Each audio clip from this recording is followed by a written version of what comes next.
aside from gaining knowledge and learning what the speakers have told, and during the last 3 days, what is important is that what did you learn from here, and also meeting new friends, the networking that you have.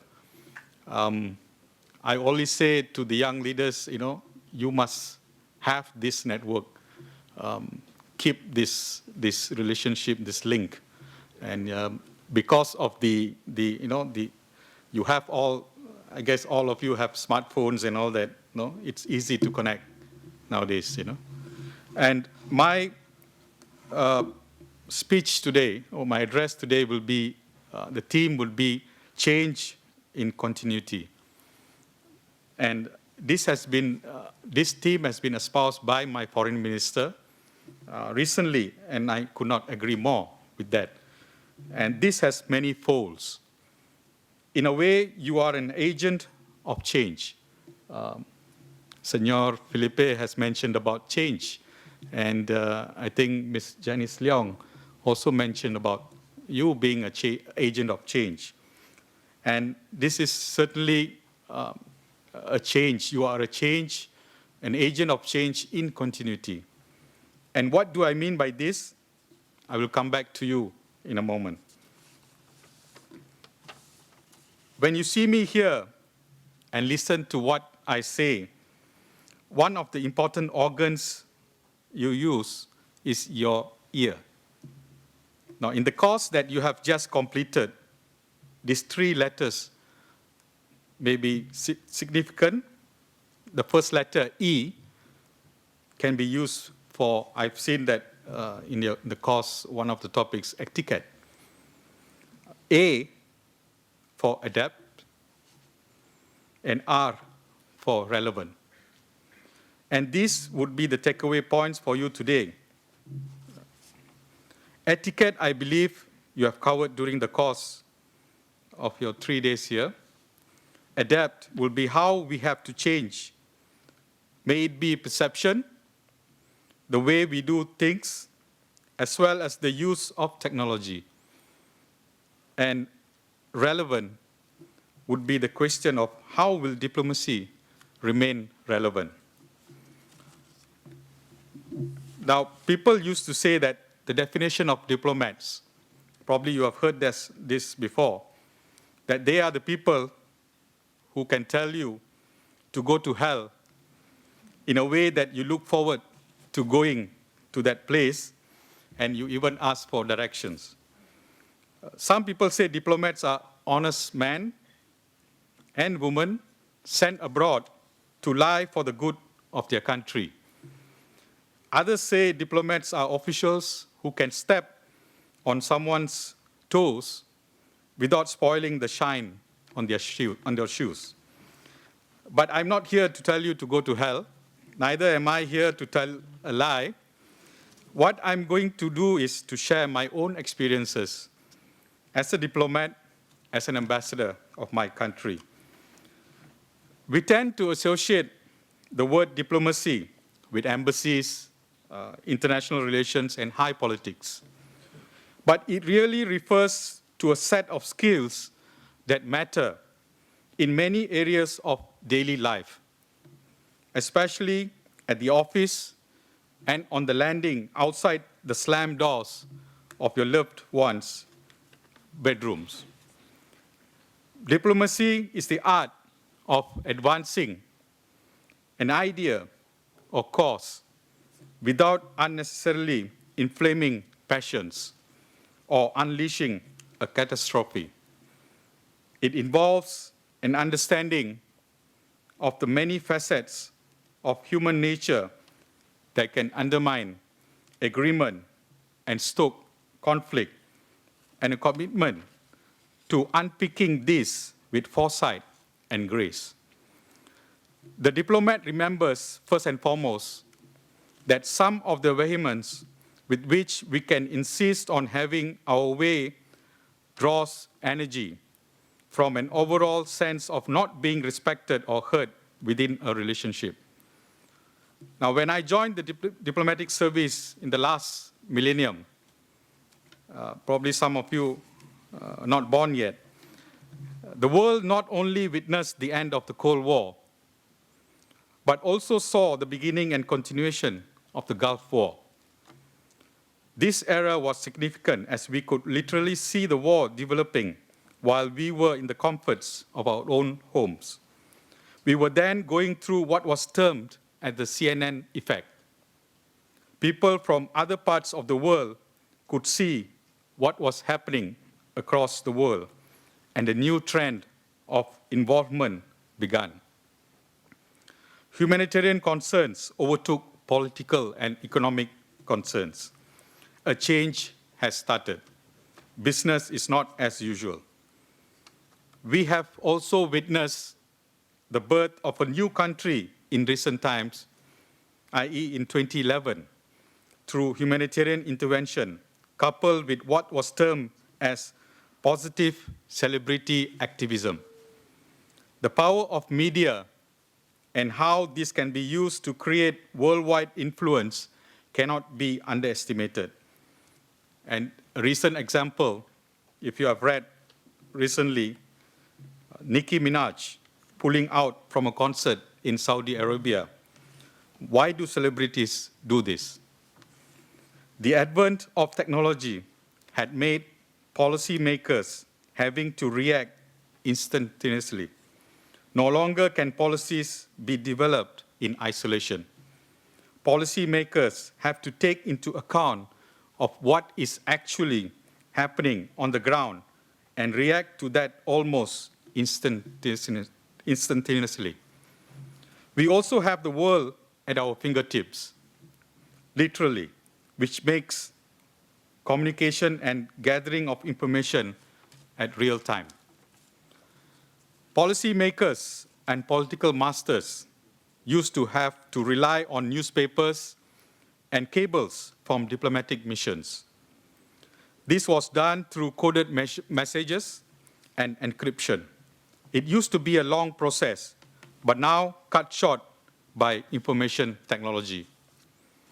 It is noteworthy that this development in technology has opened up diplomacy to other circles. One of the oldest professions in the world, which used to be confined to a group of elites, is now open to all levels of society. In this current time, anyone can participate in the realm of diplomacy. It is now not limited to only economic and defense diplomacy, but also youth, sports, culture, and even food diplomacy, to name a few. Now, let me give you a bit of the qualities of a successful diplomat. First of all, I'm not sure whether all of you aspire to be a diplomat or ambassador of your own country, but in a way, whatever profession that you would finally choose, you must have a passion for it, an abiding interest in and a passion for the art and craft of diplomacy and international relations. You must also demonstrate an analytical temperament. You must write well and quickly. And this is important for diplomats of the current. Be verbally fluent and concise.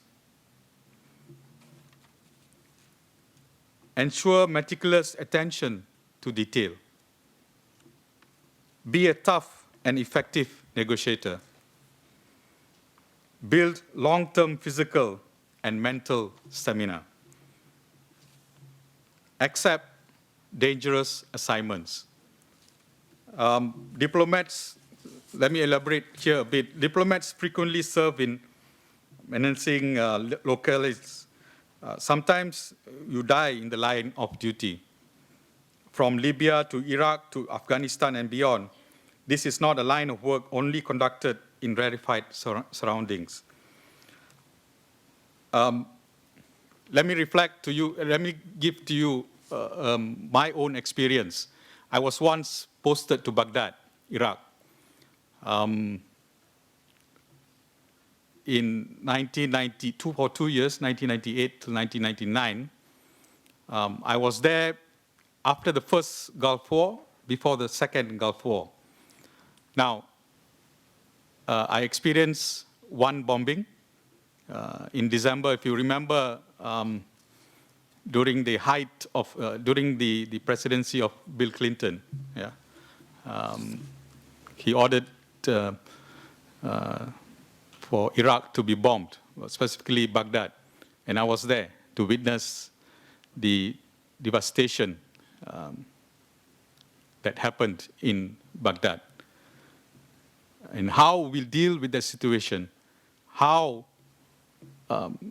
you have to evacuate all the families and your loved ones, but you remain in Baghdad.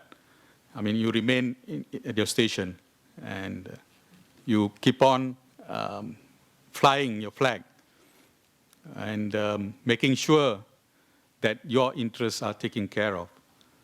So it's definitely a dangerous duty, dangerous work, but all this because of what I said just now, because of your passion, your interest. Yeah, and it, well, whether it made me a better person, I'm not sure, but it made me a more experienced, more grateful that of my life and what it has taught me as an experience as a diplomat. Another thing is that, you know, whatever disciplines that you come from, some of you probably have a political science background, from the sciences, from the social sciences, from the economics, even law or medicine. One important thing is that for you to study history, you must learn what happened, not only about 20 years ago, 30 years ago, but probably about 100 years ago. Now, former Harvard faculty giants Ernest May and Richard Neustadt eloquently counsel thinking in the context of time. They insist that knowledge of history does not provide exact policy prescriptions in present circumstances, but it does illuminate choices and raise central questions of policy formulation and implementation. Another quality of a good diplomat is you must prudently speak your opinion to power. Be ready to disagree with evolving policy when it really matters, but choose your dissenting moments wisely. Don't badger your principal, and if your policy differences become paramount, don't whine, resign. Be loyal and truthful to your boss. Next, cultivate policy resilience. If the Duke of Wellington never lost a battle, most generals do, and so will you. Expect periodic policy defeats and energetically move on to the next challenge. The next quality is acquire relevant work experience. Invest time, energy, and effort in your own professional development. Don't thirst for too much power and responsibility too soon. In diplomacy, as in most endeavors, experience is a crucial component of success. Next quality is know your political ideology. No matter how flattering a foreign policy job proposal may be, ask yourself whether your ideology is compatible with that of the offering institution. And last but not least, take advantage of luck when you encounter it. When Napoleon was asked what kind of generals he looked for, he responded, lucky ones. Be ready when events in the world provide policy opportunities you can exploit. getting on a personal professional wave you can ride and that you want to ride is almost importantly a matter of good fortune. Now, allow me to take a little bit of your time to talk about Malaysia's foreign policy. Now, you know that Malaysia, there has been a change in the government. After 61 years of independence, new government came, took over the power, and there are three important elements that can be distinguished in the conduct of foreign policy. Firstly, foreign policy actions are purposive in nature. They are underpinned by certain motivations, which are generally referred to as the national interests. These include maintaining friendly bilateral relations with all countries, a preference for peaceful resolutions of disputes, and non-intervention or non-interference in the internal affairs of other countries. Countries used to depend on hard power, which may be in the form of military and economic means. In contrast, soft power is broadly being used in the form of persuasion and influence.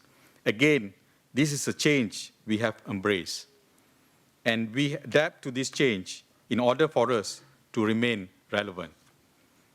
Now, it is not uncommon for us to speak of inclusiveness, the need to take into consideration of the opinions of others in our society. As foreign policy is an extension of domestic policies, the formulation of this policy begins at home. As citizens of more up-to-date with current international affairs and information is readily available, the sentiment to participate is more apparent. Civil societies, non-governmental groups, and others feel that they should contribute in policy formulation. Their voices must be heard. Their opinions matter, and this must be reflected in the policies pursued by their governments. This clearly demonstrates people empowerment that observes the principles of democratic representation and full and active participation in decision-making structure and process.